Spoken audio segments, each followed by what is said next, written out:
Welcome to Design Diary, the podcast where you get to look inside my board game design notebook as well as what's going on inside my head. We look at a new word each day from the sense of mechanics, tone, theme, or inspiration for a full game. Today's word is Slew, a large number.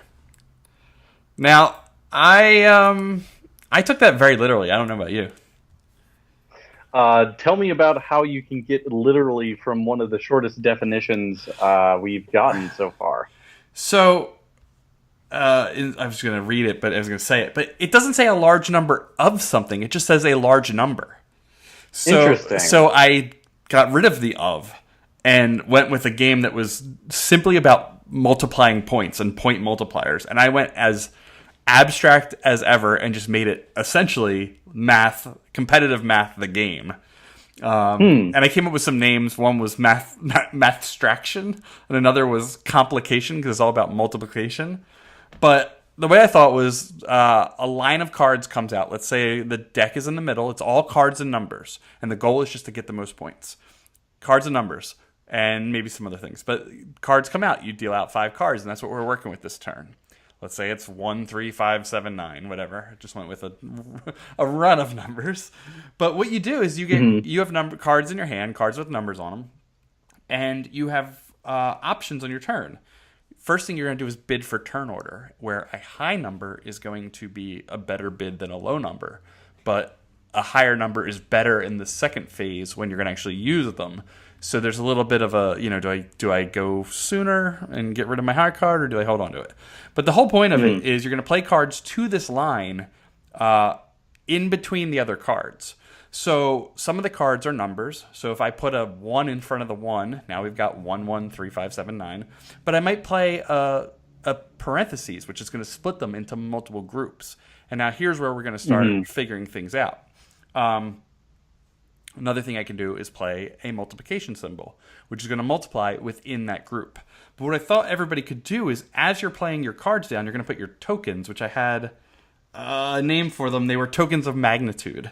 And basically, whoever either had the most on that number is going to get the points for that number, or whoever has the top one on that number is going to claim it. So I thought there could be something cool in that. And the idea is you're going to play all your things. You're going to bid for turn order, buy upgrades, which would be cashing in like a 1 and a 5 for a 6 or something along those lines. Or you could play a number as is to the row. And then when the turn is all done, things are going to go from left to right, and we're going to multiply and see what kind of points we're dealing with. The idea is that you might have a couple multiplication symbols within a parentheses, but when that number comes out, the big number, it's going to get split between the players with the top order of magnitudes, starting with the high, whoever has the most. And I forget how I was going to have them split. I had a couple ideas, like if you're on the multiplication symbol, you get the total number. If you're not on that, you get the sum of numbers, and stupid things like that. And it was dealing in really high numbers that does not work in the board game space. You need an app component, which is essentially called a calculator. But I said this was an exercise and not a marketable product, so I wanted to start with that and see what the essence of it was. And I think the essence of it was the division of these sections of things in this line, and how you work within the section, how you bid for your turn order, and how you get control of it by placing your token of magnitude on top of each other. Do you want to hear a note that I took for my game? Yeah, sure. No math. None at all. Oh, I love it. No addition, no multiplication, because in the games that I've tried to design that I've ultimately given up on, it's the scoring that has just really, really not worked for me. So something I should note is as I was thinking of this, I was trying to figure out a way that the math didn't matter in the end, but like just knowing that a multiplication thing is a really good thing, and that higher numbers are great, and if I put a 9 in front of this 1, all of a sudden it's a 91. So I was trying to think of a way that just the math didn't even matter. but it was really just like the arrangement and the order, where you never even had to get the sum, but you knew that this and this and this were great. But that's so funny that you went in that direction, Right? And which is great about these Wednesday episodes too. Yes. I mean, I did for a little bit on my page try and talk about so the definition that I had was, a large number. And so with a lot of numbers on cards games, the ones that come to mind recently are the game and the mind. They're cards with a range from 1 to 100. Yep. And so I wanted to make it larger. And so I was going to do a numbers on cards game with 200 cards, and what on earth that would even look like. But the problem is that if you play a single card that just has a large number on it, it's not as much of an impact. I wanted more of an impact as a large number of things. Okay. And so it's not just a large number on a card. I wanted a lot of cards or a lot of something else. And so what I was thinking about was I recently came across a way that some dungeon masters write the maps on some of their boards, where they dump a bucket of dice on the table, and the face that shows on the die, as well as the die type, is the type of terrain. Oh, it's amazing. That is placed there, and then they draw an outline of where the die landed. That's so cool. Exactly. Yeah, and so it's a more organic kind of way of creating a map. And so I wanted to do that kind of with a board game, where you pour a bunch of stuff on a board, and those become the moving spaces or cities or villages or that kind of stuff that you can move through. And so, I wanted to just have literally just a bunch of stuff to dump out. And so you could either move around the board and try and shift the pieces that you're moving on, or try and have you played Via Appia? No, I haven't. So Via Appia has this mechanism that's kind of like the arcade games, where you're trying to make a bunch of coins fall as you push them. And so you could have this kind of shifting board that as you run across, you don't want to fall off and that kind of stuff. And so that was what I had with Slew. I wanted to have just like a large number of things that you don't normally see in a game. So I guess in a lot of games you see like a large number of cards with a lot of different decks and that kind of stuff. But Potion Explosion just has a bunch of marbles.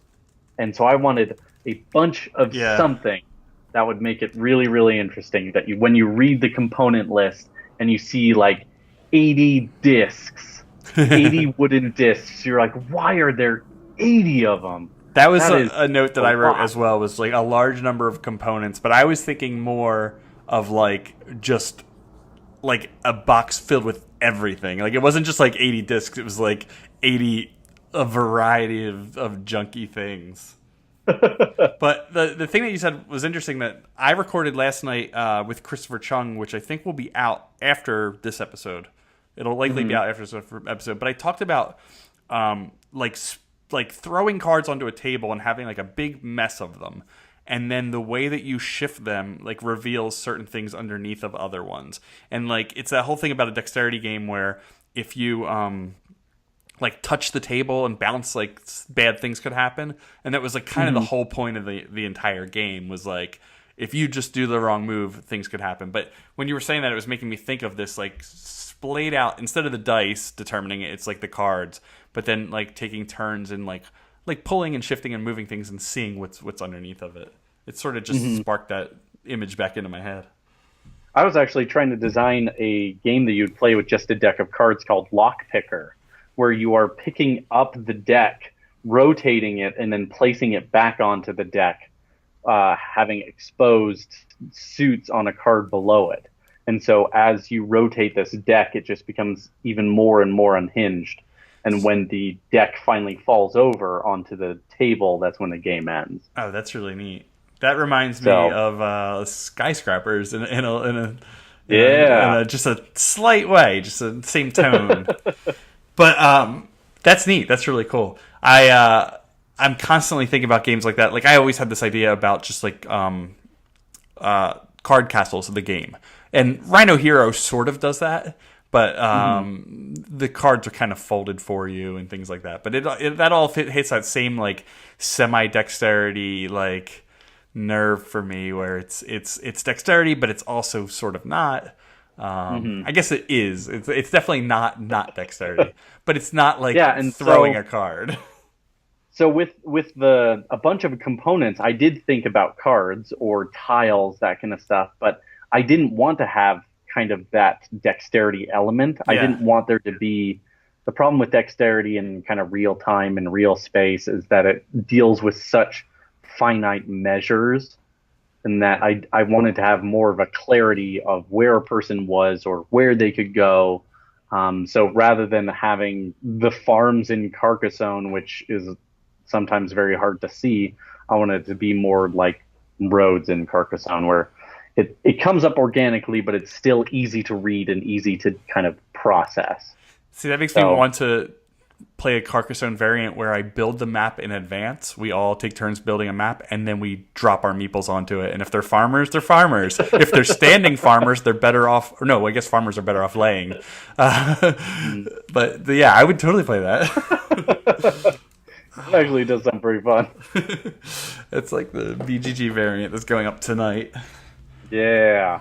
All right. Well, I guess that's a slew. It's a slew of ideas too. Yeah. Yeah. All right. Cool. Well, I went with a large number. You went with a large number of, and I think we hit all the points. Yeah. All right. Cool. So it was good talking to you. We'll chat again next week. Yeah. Talk to you later. See ya.